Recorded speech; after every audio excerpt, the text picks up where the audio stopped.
Could you imagine a library with infinite books? A place that holds all the knowledge of the entire world, every invention, every cure for all the diseases roaming on Earth. A place that holds every lie you told, how you are going to die, and who you were as a person? Welcome to the Library of Babel. In this video, I will explain you guys where it came from, what it exactly is, and how you yourself can visit it. Wait, I actually can? Oh yeah, but that will come later. So where does the idea of this crazy library even come from? Well, it came from this guy, George Louis Borges. He released his book, The Library of Babel, in 1944. And to give you some insights on what's in his book, I will tell you what it is about. Buckle up, because this may get a little depressing. So, in the book, humans, also called librarians, live in the Library of Babel.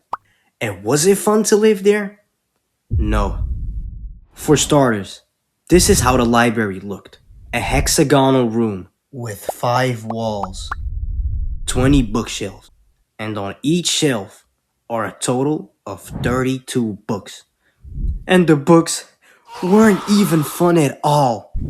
And why is that? I'll tell you right here, right now.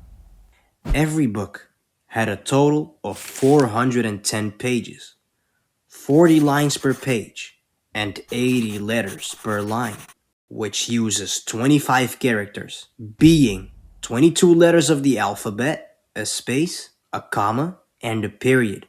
But all these 25 characters are scattered at random throughout the book.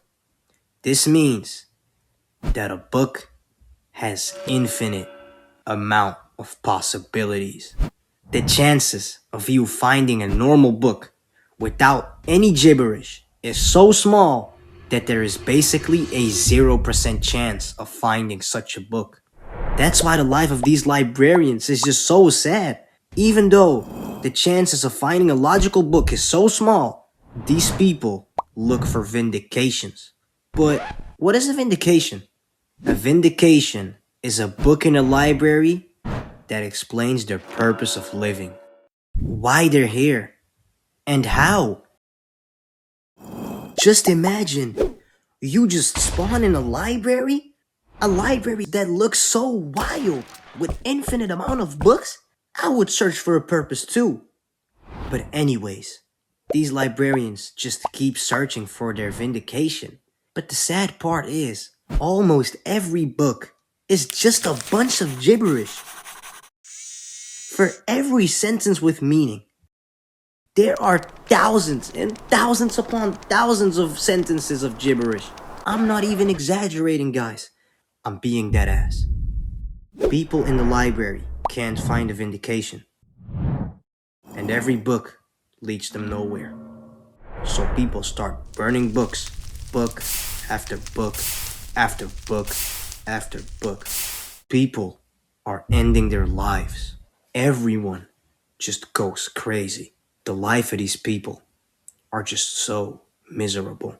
And what I also forgot to mention, the building of this crazy library also has stairs.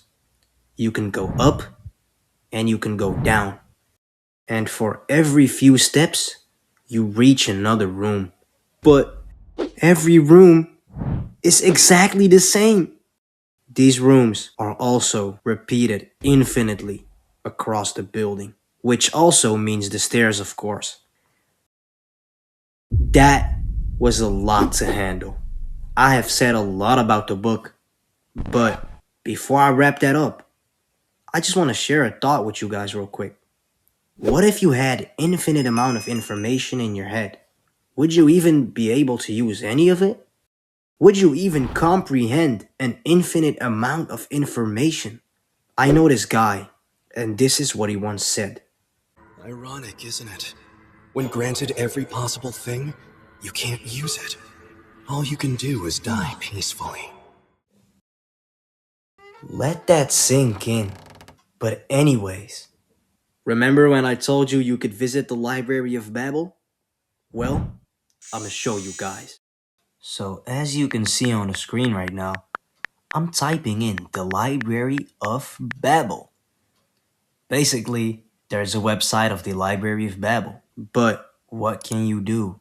Well, you could just select the floor, select a shelf, and then a book, and you can read. As you can see, a bunch of gibberish. Literally almost anything is gibberish. But of course, there is also a search feature. So then I search up Ronaldo is better than Messi, of course. So then I type it in, I click enter, and then I find it in a bunch of books.